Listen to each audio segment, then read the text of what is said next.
On vit dans une société qui n'est pas toujours facile. Mon épouse parlait avec un petit comité hier, avec Nathalie, les deux Nathalie, puis elle disait des fois comment ça peut être difficile pour des gens qui émigrent au Québec, surtout dans les écoles. Quand tu viens d'un milieu défavorisé, puis tu arrives à l'école, puis tout le monde a une sorte de jean de marque, puis toi, si tu n'as pas des jeans de marque, on te regarde, puis on te met de côté. Alors, il y a une pression, peer pressure, une pression de groupe qui s'exerce sur les gens. Dans notre société aussi, il y a une pression pour qu'on puisse avoir du succès, etc.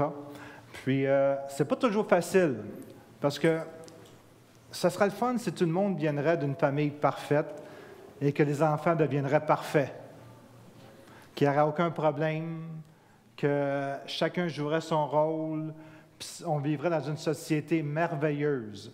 Mais combien il y en a qui savent qu'on ne vit pas dans un monde merveilleux? Amen? Des fois, c'est un peu tough, c'est un peu dur. Puis des fois, on juge facilement les gens. Ils devraient être comme ça. Pourquoi ils sont comme ça? Pourquoi ils réagissent comme ça?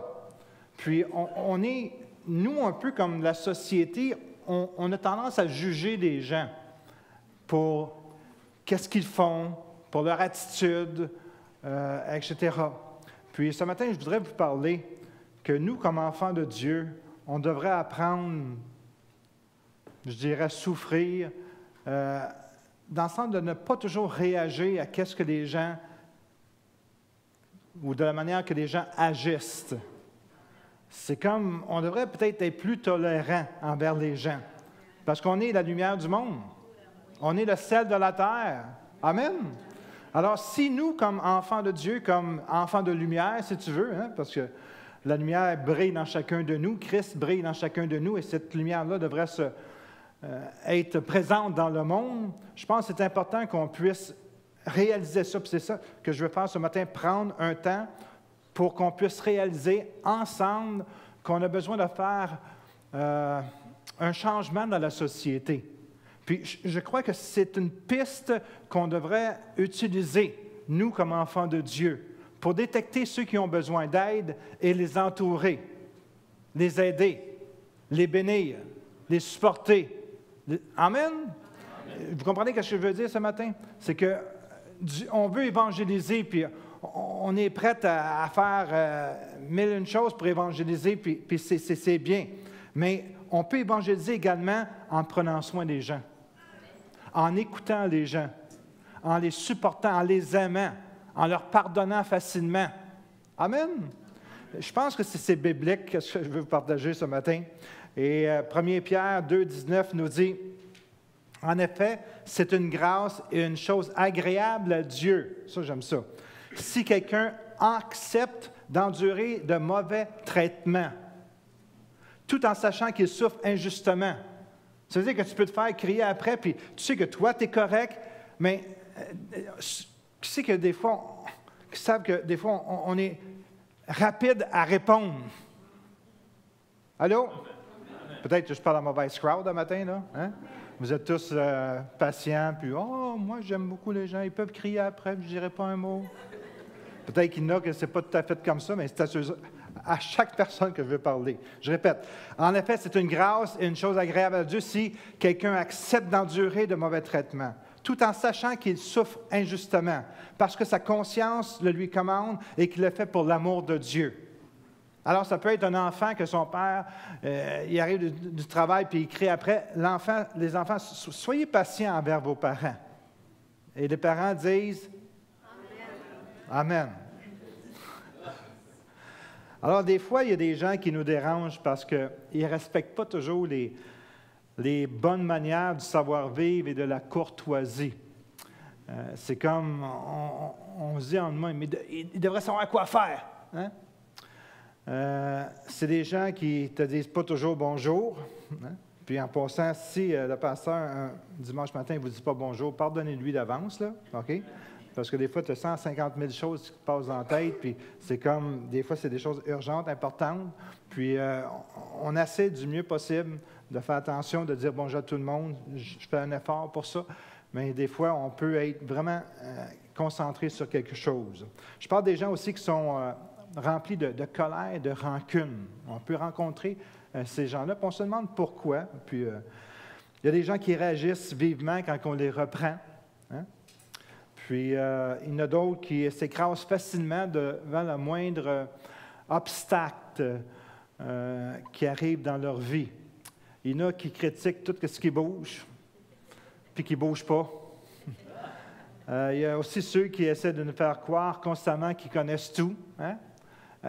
Quand les gens agissent d'une certaine façon, soyons lents à réagir pour les juger. Il y a ceux qui cherchent constamment d'être approuvés par les autres. Hein? Des fois, il y a des gens qui n'ont jamais eu d'encouragement de la part des parents, puis ils ont besoin d'un encouragement. Il y a des gens qui, lorsqu'ils étaient enfants, ils ont été placés dans un orphelinat. Puis, à cause de l'insécurité que ça leur a créé, ils ont collectionné, puis ils ont accumulé toutes sortes de choses. Il y a un programme que j'aime, mon épouse en écoute ça, c'est American Pickers.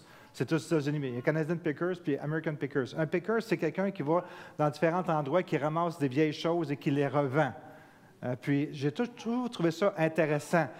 Mais vous seriez surpris de voir, quand que ces American Pickers vont à des endroits, qu'est-ce qu'ils trouvent? Des fois, la maison est tellement remplie, accumulée d'objets, les gens vivent dedans, puis il y a juste un petit chemin pour passer, pour aller à leur chambre de bain puis au lit. C'est rempli d'objets. Puis, il y a un problème.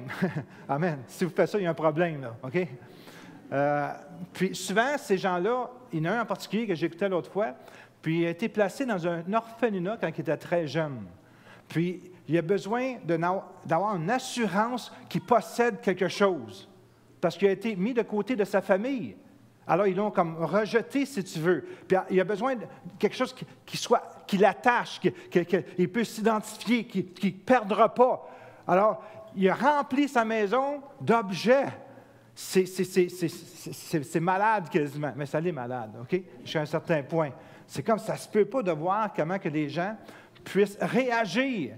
Alors, faisons attention quand les gens agissent d'une certaine façon. On pourrait facilement mettre des noms sur ce que je viens de mentionner, mais ce sont pour la plupart des gens qui ont des problèmes. Des fois, c'est des gens qui sont blessés, qui ont besoin d'aide. On réagit ou on agit tous de différentes manières, puis des fois, il y a un pourquoi en arrière. Puis des fois, comme pasteur, comme Église, on fait des cures d'âme, on a des rencontres avec Dieu, des week-ends. Ça fait longtemps qu'on n'a pas eu, on devrait en avoir un bientôt. Puis c'est comme, on essaie d'aider les gens à sortir de là. Un autre témoignage que j'ai entendu, c'était une personne qui était rendue à 40 ans, puis elle était maigre comme un pic. Puis il y a quelqu'un qui parlait avec elle, puis ils ont trouvé que quand elle était jeune, ses parents disaient « on n'a pas beaucoup d'argent, puis il faudrait peut-être faire attention de ne pas trop dépenser ». Puis la petite fille était cachée, puis elle a entendu. Puis elle, pour aider la famille, elle a arrêté comme de manger. She starves. Elle fait des efforts pour ne pas trop manger. Alors, puis je suis persuadé qu'on aurait regardé ça. Bien, c'est quoi son problème? Mais des fois, c'est juste un petit détail que si tu peux amener la clé, la personne va être totalement délivrée. Puis il y a beaucoup de monde dans le monde qui ont besoin d'aide. Puis alors, au lieu de les accuser, de les condamner, de leur dire toutes sortes de choses, puis tu devrais faire ci, tu devrais faire ça, attends avant de donner tes conseils. Parce que des fois, on est rapide à donner des conseils. Amen? Écoute 7 fois plus que tu parles. Amen? Peut-être que tu vas être capable d'aider ces personnes-là. Alors, faisons attention de ne pas condamner les gens. Ça ne veut pas dire que tout le monde a des problèmes. Regardez-moi, je n'ai pas de problème. Bien, je ne pense pas toujours. Mais c'est important de réaliser ça, que nous, on est la lumière du monde. On devrait être là pour aider les gens à se sortir de leurs problèmes. Plus on a le Saint-Esprit en dedans de nous autres, qui est capable de nous montrer des choses dans le cœur des gens pour débarrer des fois des serrures dans le cœur des gens. Amen. Alors, des fois, les gens qui font mal aux autres, ils ne réalisent pas toujours le mal qu'ils font. Un exemple, ceux qui sont bêtes avec leurs prochains, qui critiquent et descendent constamment. Ils ne réalisent pas toujours, ces personnes-là. Ces gens ne réalisent pas le mal qu'ils font aux autres, puis souvent, ils ne réalisent pas qu'ils sèment des mauvaises semences, puis ça leur vient également. Alors nous, comme on est normal, on ne devrait pas semer des mauvaises semences, parce que si tu sèmes de la haine, tu vas récolter de la haine. Amen? Si tu sèmes un sourire, tu vas récolter un sourire. Si tu sèmes de la bonté, tu vas récolter de la bonté également. Alors, qu'est-ce que tu sèmes, tu vas le récolter. Mais ces gens-là, ils ne savent pas qu'est-ce qu'ils font. Parce que c'est comme, ils n'ont aucun contrôle sur cette chose-là parce qu'ils sont dans l'ignorance. Mon peuple périt faute de connaissance. Puis des fois, les gens ne connaissent pas qu'est-ce qui les affecte. J'aimerais vous lire une petite histoire que j'ai déjà lue ici. C'est l'histoire ou le test des 3 passoires. Il y en a plusieurs qui connaissent. Combien il y en a qui ne connaissent pas le test des 3 passoires? Amen. On va vous le lire. Peut-être que vous n'en souvenez pas. Un jour, quelqu'un vient trouver Socrate et lui dit, « Sais-tu qu'est-ce que je viens d'apprendre sur ton ami? »« Hey, sais-tu qu'est-ce que je viens d'apprendre sur ton chum? » « Un instant, répondit Socrate. On va mettre ça plus précisément. Robert, sais-tu ce que je viens d'apprendre sur Lise? Non? OK. Un instant, répondit Robert. C'est plus de nos jours, OK? Avant que tu me racontes, j'aimerais te faire passer un test, celui des 3 passoires. Les 3 passoires, reprit Socrate ou Robert, avant de me raconter toutes sortes de choses sur les autres, il est bon de prendre le temps de filtrer ce qu'on aimerait dire. C'est ce qu'on appelle le test des 3 passoires. La première passoire, c'est celle de la vérité. As-tu vérifié qu'est-ce que tu vas me dire que c'est vrai? Et la personne répondit non. J'ai simplement entendu parler. Combien de fois qu'on a entendu parler sans vérifier? Puis aussitôt que le téléphone raccroche de la personne qui vient de nous dire, on est prêt à signaler un autre numéro pour le dire à quelqu'un d'autre. On est tellement anxieux. Savez-vous qu'une mauvaise nouvelle voyage 10 fois plus vite qu'une bonne nouvelle? Allô? Alors, la première passoire, c'est la vérité. Es-tu sûr que ce que tu as entendu, c'est la vérité? Non, bien, j'ai simplement entendu parler. Très bien. Alors, tu ne sais donc pas si c'est la vérité. Essayons de filtrer autrement en utilisant une deuxième passoire, celle de la bonté. Ce que tu veux m'apprendre sur Lise, est-ce que c'est quelque chose de bon ou de mauvais? Ah non, c'est pas bon. Donc, continuant Socrate, tu veux me raconter de mauvaises choses sur elle. Si tu n'es même pas certain si elles sont vraies, tu peux peut-être essayer un autre test, car il reste une passoire, celle de l'utilité. Est-ce que c'est utile que tu m'apprennes que Lise a agi comme ça? Ou l'autre personne? Non, pas vraiment. Alors, conclut Socrate, si ce que tu m'as à me raconter n'est ni vrai, ni bien, ni utile, pourquoi tu veux me dire? Amen.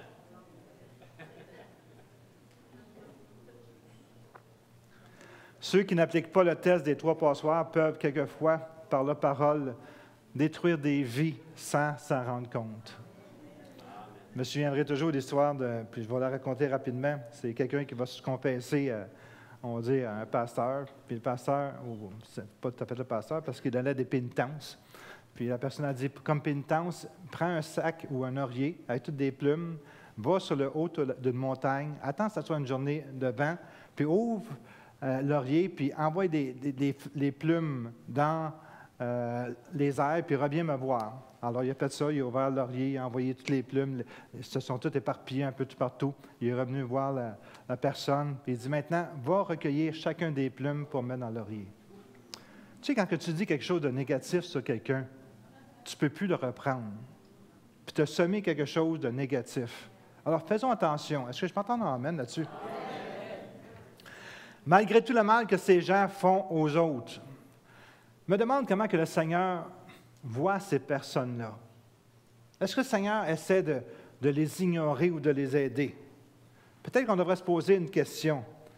Qu'est-ce que Jésus ferait à ma place? Parce que vous savez, Jésus, quand il a marché sur la terre, il a rencontré toutes sortes de monde. comment il leur parlait à ces gens-là? Dieu aime ces personnes. Il n'aime pas les actions qui sont viles, mais il aime les personnes. C'est quelque chose qu'on devrait réaliser. On n'aime pas les actions des personnes, mais on doit aimer la personne. Vous savez, des fois, on juge facilement les gens. Il y a des fois des jeunes hommes que leur mère était tellement autoritaire qu'ils ont eu des problèmes sexuels différents, puis assez graves dans leur vie, ont changé de différentes orientations, etc. Puis quand on retrace ça, il y avait une raison. Je ne suis pas d'accord avec le péché, mais on doit aimer la personne et détester le péché. Amen. Amen. Puis de ne pas juger les personnes non plus. Alors, notre rôle, ce n'est pas nous autres à juger. Le Seigneur va juger un jour. Est-ce que je peux entendre un amen dessus? Luc 6, 32 nous dit, « Si vous aimez ceux qui vous aiment, quel gré vous en sera-t-on? Les pécheurs aussi aiment ceux qui les aiment. » C'est tellement facile d'aimer ceux qui nous aiment. On se sent tellement confortable avec ceux qui nous aiment. Puis les autres, bien, ils prennent la deuxième place. Mais ça ne devrait pas être comme ça. Jésus nous a ordonné d'aimer les autres comme nous-mêmes. Aime ton prochain comme toi-même. Si on mettrait juste ça en application, d'aimer les autres personnes comme on s'aime, ça serait tellement plus beau de vivre dans un milieu évangélique, de vivre sur cette terre ici, de vivre dans une famille évangélique. L'exemple de plusieurs hommes. Il y a un homme, pour qu'il soit normal, il a besoin de l'exemple et l'approbation d'un père. Il a besoin d'un père qui le regarde dans les yeux et qui dise « Écoute, mon gars, je suis fier de toi. » Vous ne savez pas jusqu'à quel point que ça peut être détrimental quand un enfant, que ce soit une fille, mais c'est surtout un gars, il n'y a pas un père qui est là pour être un exemple. Je vous ai partagé souvent mon exemple. J'aurais aimé ça que mon père puisse être avec moi plus, que je puisse faire des choses. Même si je n'ai pas fait grand-chose avec mon père, je me souviens des choses que j'ai faites comme un souvenir, comme un trésor. Je me souviens qu'une fois, j'avais été à la pêche avec lui, puis mon grand-père, dans le bout de Notre-Dame-de-Merci. On avait marché dans une traîne de bûcherons plusieurs milles. J'étais peut-être 10-12 ans dans ce temps-là. Puis on arrive à un camp de bûcherons. On a couché là. Puis on avait un bac. C'était même pas une chaloupe. C'était un bac, ça de large, peut-être d'ici à là.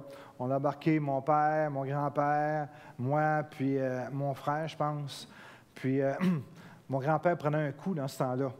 Puis le fond de la chaloupe, ou la barque, si tu veux, était comme, il y avait c'était glissant, très glissant. Puis lui, il se lève il dit « Hey, qu'on est bien ici! » Puis les pieds, ils ont parti comme ça.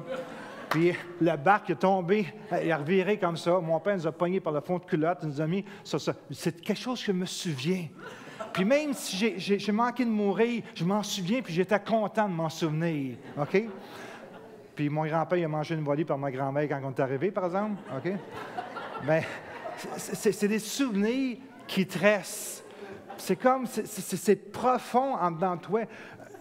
Ton père t'a emmené à la pêche. Écoutez, pour les hommes, on doit être approuvé par notre Père. Sinon, si notre Père n'est pas là, on va chercher d'être approuvé par les gens. L'image d'un père, c'est tellement important pour la vie des enfants, surtout les garçons. Il y a l'histoire d'un joueur de football américain qui est devenu une vedette. Puis, son père n'avait jamais dit un mot positif de toute sa vie. Est-ce que tu peux imaginer ça, un père qui est là, il regarde juste les choses négatives que tu fais, jamais quelque chose de positif, juste le négatif, puis il va le relever très facilement. Le positif, il ne le fait pas. Puis finalement, le garçon est devenu comme une grande vedette aux États-Unis dans le milieu collégial. Puis il jouait au football, c'était vraiment quelqu'un. Puis un soir, il a invité son père, il l'avait invité plusieurs fois, mais là, il est venu le voir. Puis le garçon, ce soir-là, il s'est défoncé pour que son père puisse le voir faire quelque chose d'extraordinaire. Et comme de fait, le jeune, il avait été la vedette de la soirée. Il n'y a rien qu'il n'a pas fait pour pouvoir être la vedette, pour montrer à son père, pour entendre de la bouche de son père, « Hey, ça c'est mon gars, je suis donc fier de lui. » Juste ces paroles-là. Puis finalement, à la fin de la soirée, il va voir son père, puis « Père, mon père, qu'est-ce que tu fais de la game? » « Ah, oh, bien, il dit, tu aurais dû bloquer tel joueur qui a passé, puis tu n'as pas fait ta job comme il faut. » Imagine-toi, la vedette de la soirée, tout le monde l'acclamait, mais son père, il a dit une chose de négatif. Tu sais pas ce qui est arrivé? Il a arrêté de jouer au football, il a tombé dans la drogue, dans toutes sortes de choses, puis on n'a plus jamais entendu parler. Juste parce que le père il a refusé de lui donner des paroles d'encouragement. Vous ne savez pas comment que c'est détrimental dans la vie d'une personne. Peut-être qu'il y a des gens ici, ce matin, que vous avez vécu quelque chose, pas nécessairement jouer au football, là, mais vous avez vécu une expérience dans votre vie où c'est que c'est comme ton cœur a arrêté de battre. Où c'est qu'il est arrivé quelque chose dans ta vie que ça a comme changé le cours de ta vie.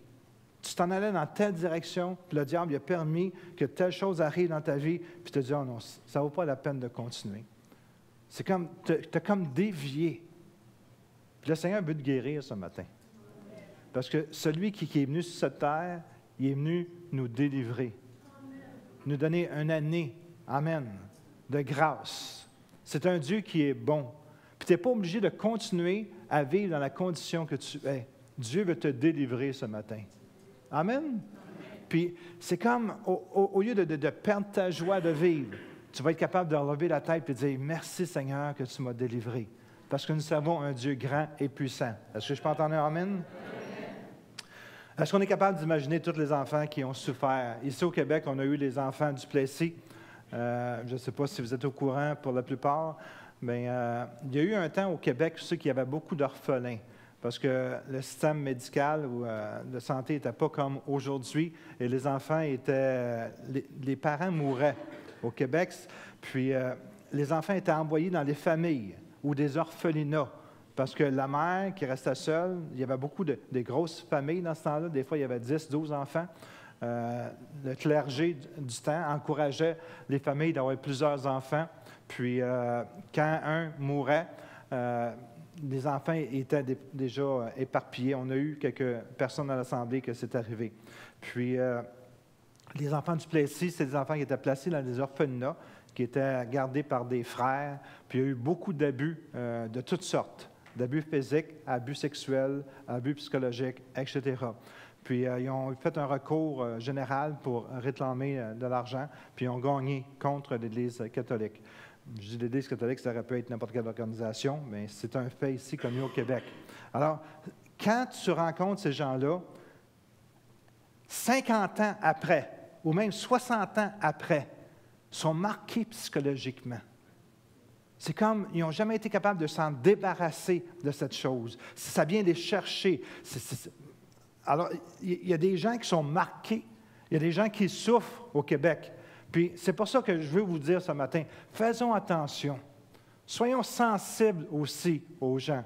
Peut-être qu'il y a quelqu'un que vous connaissez qui est rejeté par la plupart des gens autour de vous, puis c'est comme parce que la société, des fois, est critique, la société est méchante, la société est dure, mais nous, on ne doit pas être dur. On doit avoir un cœur d'amour. Car il nous a aimés pour que nous puissions aimer en retour. Amen? Il y a même des hommes qui ont été abusés par leurs femmes. Puis, apparemment, non, c'est vrai. Apparemment, vous seriez surpris de voir le nombre d'hommes abusés par leurs femmes. Laissez-moi vous dire que la plupart des hommes ne veulent pas avouer, parce que c'est un petit peu gênant. Amen? Alors, est-ce qu'on peut être capable de s'imaginer toutes ces personnes-là qui souffrent à l'intérieur d'eux-mêmes? Je pense qu'on n'est pas capable d'imaginer tous les gens qui sont autour de nous autres. Savez-vous pourquoi que je dis ça?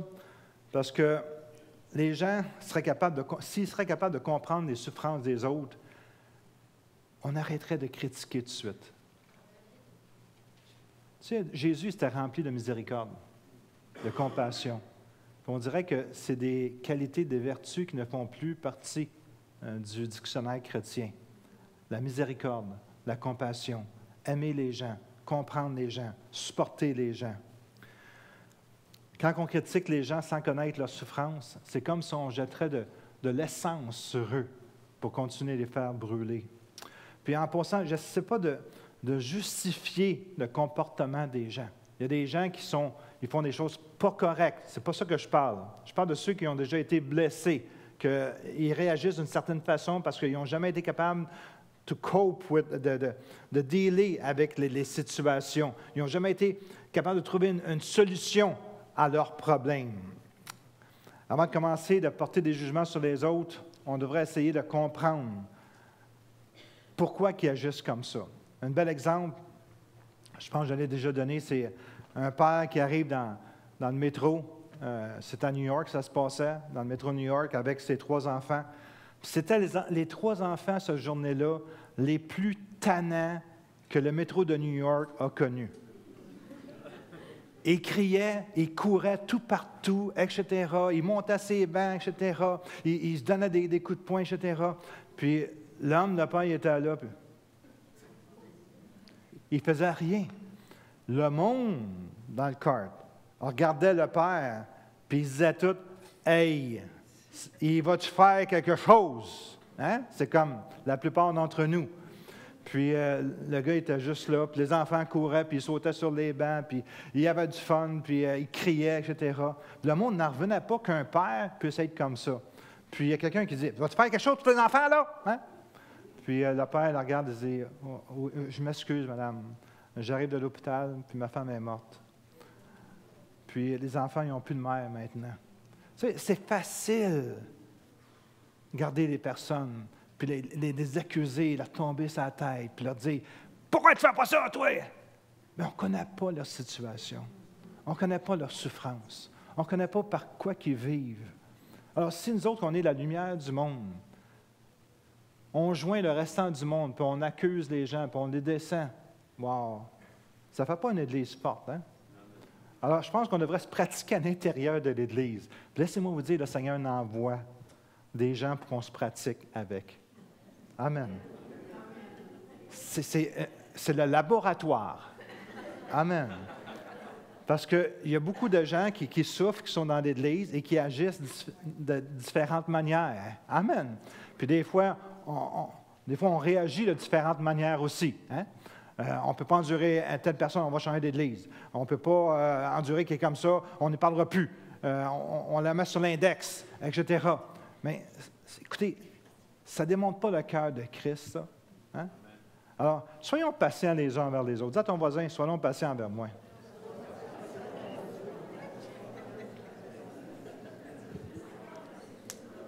Commencez pas à vous battre, s'il vous plaît, là.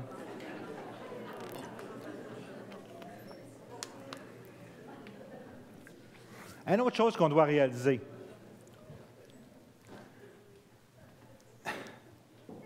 c'est que quand on condamne les autres, quand on critique les autres, qu'est-ce qu'on fait?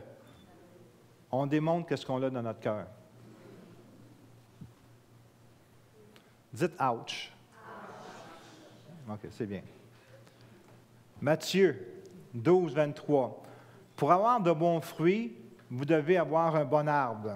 Si vous avez un arbre malade, vous aurez des mauvais fruits. » Autrement dit, je vais continuer à lire, là. Jusqu'à un certain point, on est une gang de malades.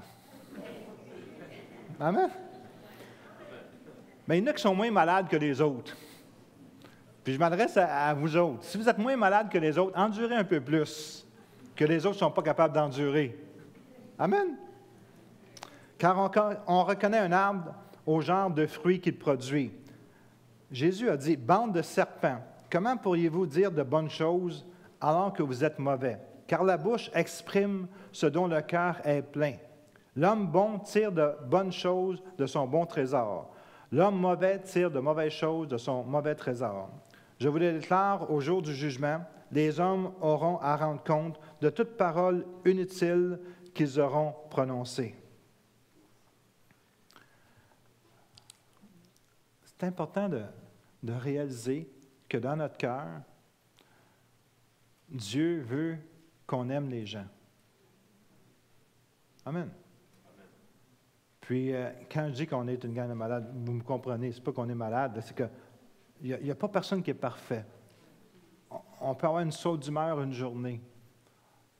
Moi, il y a quelque chose que j'ai appliqué dans ma vie, c'est un principe très facile. C'est que je crois que tout le monde peut avoir une mauvaise journée. Même les meilleures personnes. Amen? Alors, s'il y a une personne qu'on connaît, qu'elle a une mauvaise journée, je ne la jugerai pas. Je vais attendre qu'elle ait une mauvaise semaine, puis après ça, je vais lui parler. Mais c'est comme, soyons patients. Pourquoi qu'on doit toujours réagir quand les gens nous font quelque chose? Quand les gens disent des mauvaises choses, déplacées ou quoi que ce soit, permettez à chaque personne que vous connaissez d'avoir une mauvaise journée. Est-ce que je peux entendre un amen là-dessus? Amen. Puis c'est correct. J'en ai eu des mauvaises journées. Puis je remercie le Seigneur pour les gens qui étaient là, qui ont passé par-dessus mes mauvaises journées. Amen. Mais même dans la famille, amen. Ton enfant il a été toujours sage ou en moyenne, il est très bon, puis une journée, il saute des plombs, je ne sais pas trop quoi là. Puis c'est correct. On pardonne facilement. Pourquoi? Parce qu'on veut que les gens nous pardonnent facilement. Amen. J'ai une bonne nouvelle. Dieu nous aime et nous accepte tel qu'on est. J'aimerais ça que Robert puisse venir au piano, là, si jamais il m'entend. Où que tu sois, Robert, viens au piano. Et voici Robert.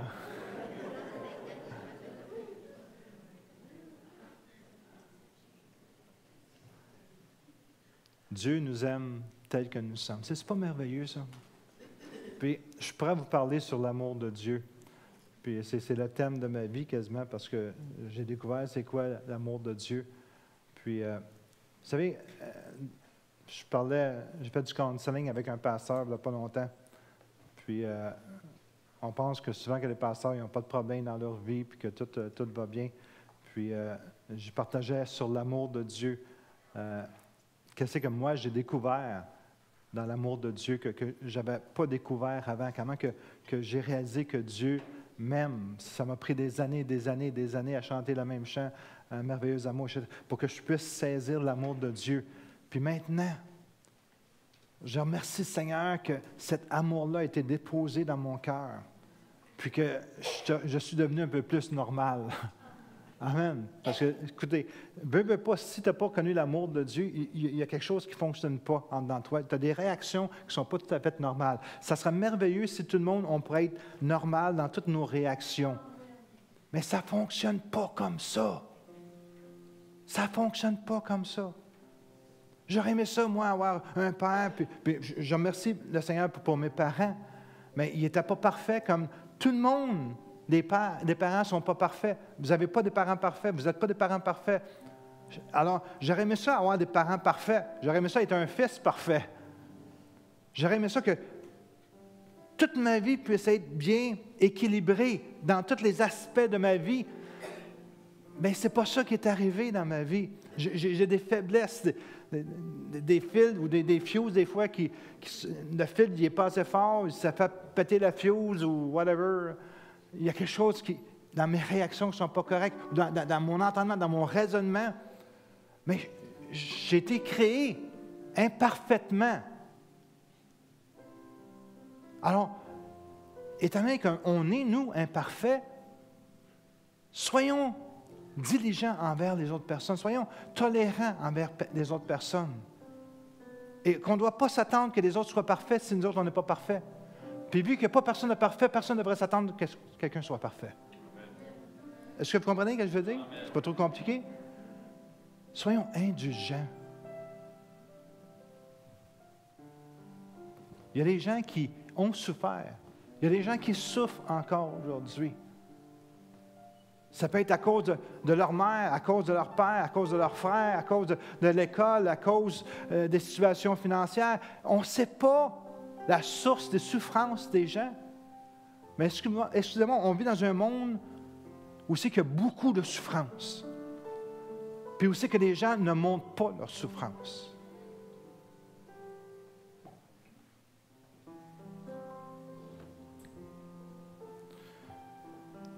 Joyce Meyer, je ne sais pas si vous la connaissez, mais c'est vraiment une excellente prédicatrice.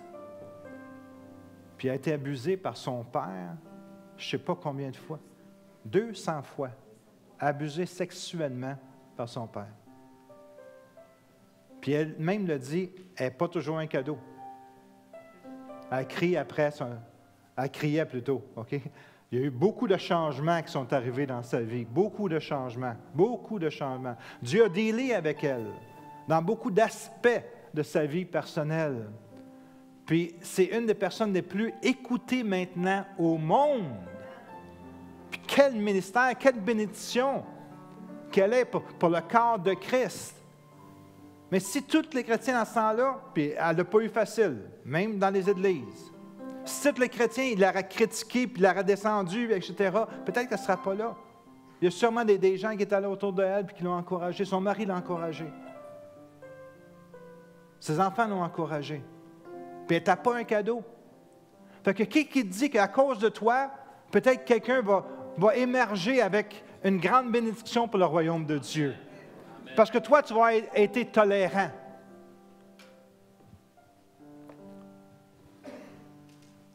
Je me souviens, vous savez, je ne savais pas si j'avais prêché un message qui s'appelle « Le chrétien authentique ». Peut-être que je vais le prêcher un jour. Mais il y a des gens qui m'ont marqué dans ma vie chrétienne. Puis ce n'est pas nécessairement les plus flamboyants, les plus grands ministères. Même si c'était beaucoup de gens qui disaient il n'y a pas de grande place dans l'Église. Il y en a une, c'était la famille Malandra de l'Église de Fabre. Je me souviens, leur fils, il est mort assez jeune, je pense qu'il avait 35 ans qu'il est mort. Mais savez-vous qu'à son enterrement, je n'ai jamais vu autant de monde que ça. Puis pourtant, c'était un joueur pas de trompette, de trombone dans son église. C'était quelqu'un de very low-key, très, très, tu sais, humble. Puis jamais que tu l'entendais se vanter ou quoi que ce soit. Mais quand il est mort, l'église était pleine. Puis j'aurais jamais pensé que cette personne-là était aussi populaire ou plutôt appréciée. Puis quand j'ai entendu les témoignages de personnes qui sont venues à son enterrement, un après l'autre, comment que Anthony les avait aidés, qui avait été une des plus grandes bénédictions dans leur vie, qui leur avait donné de l'argent, puis écoutez, donnez pas une scène à personne, des fois sans nous en parler, parce que des fois, il peut y avoir plus de mal que n'importe quoi, mais lui, il allait vraiment guidé par le Saint-Esprit. Ce n'est pas que les gens demandaient, c'est lui qui voyait un besoin et qui donnait directement aux personnes. Il était là à 2 heures du matin des fois. Personne ne savait qu'il faisait ça pour aider des personnes. Mais il était toujours là pour aider les gens. Il aimait les gens. Il ne condamnait pas les gens. Puis quand il est mort, l'Église était remplie de monde qui remerciait le Seigneur pour un serviteur rempli d'humilité comme lui était. Il a fait une différence dans la vie des gens. Juste en étant la personne que le Seigneur l'a appelé à être. Une personne super brillante, très intelligente. Il est mort de leucémie. On ne sait pas pourquoi le Seigneur est venu le chercher. Il était tellement une grande bénédiction dans l'Église. Écoutez, si Dieu ne nous acceptera pas comme qu'on est, il n'y a personne qui nous accepterait. Pour lui, il veut devenir notre vrai Père.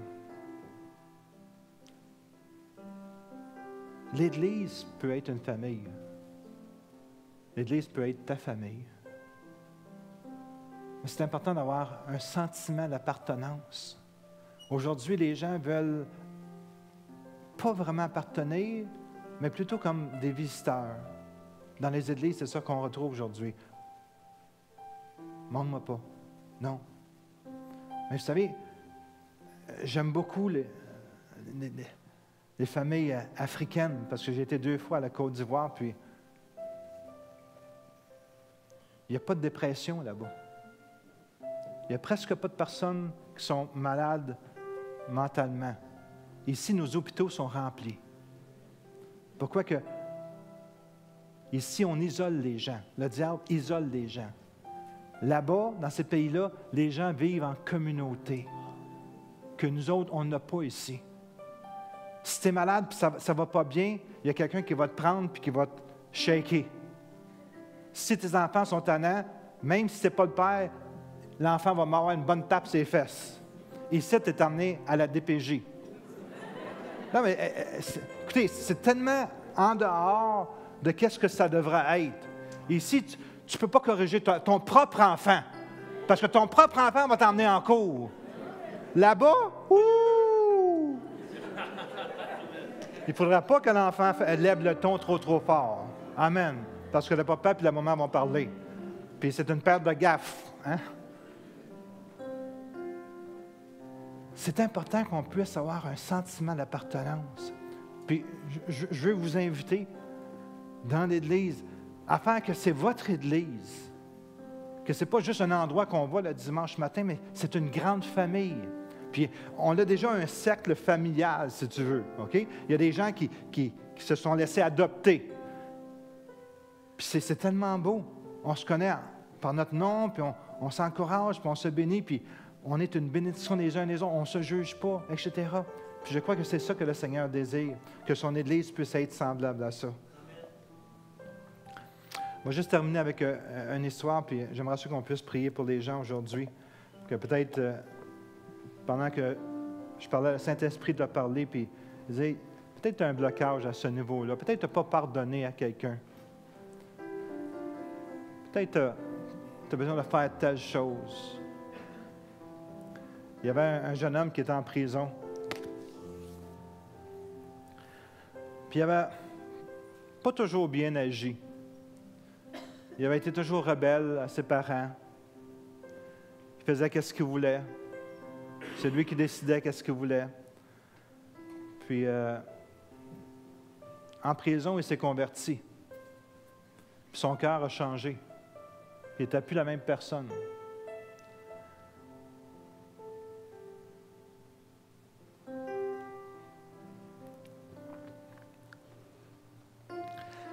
Puis il voulait revenir chez eux. Il voulait que son père l'accepte. Sa famille l'accepte. Puis il ne savait pas comment dire à ses parents s'il était pour l'accepter, mais il n'était pas sûr que ses parents voulaient l'accepter. Parce qu'il savait tout le mal qu'il avait fait à sa mère, à son père, tout le déshonneur qu'il a apporté sur la famille. Puis, il se sentait tellement triste de ça qu'il ne savait pas comment être accepté. Alors, il a simplement écrit une lettre à ses parents. Il dit, « Chers parents, je vous demande pardon pour tout le mal que vous avez fait.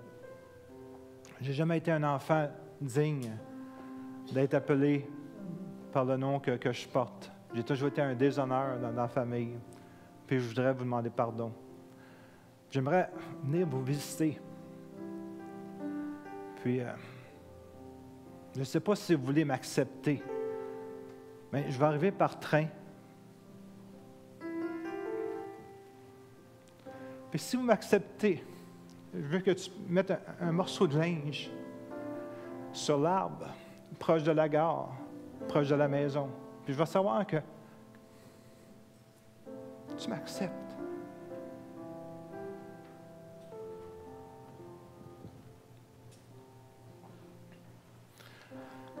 Il dit, je vais passer telle journée. Alors, si je vois comme un genre de morceau de linge, je vais savoir que vous voulez que j'arrête.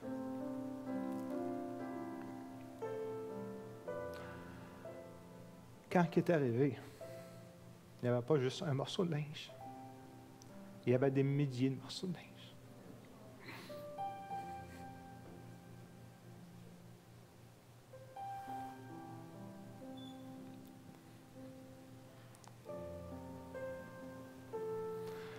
Dieu, c'est ça qu'il fait avec nous autres. Dieu nous a tellement aimés qu'il a envoyé son Fils mourir sur la croix pour que nous puissions avoir la vie éternelle. Dieu ne veut pas que personne meure. dans un état pécheresse. Mais il a donné son Fils pour que nous puissions avoir la vie éternelle.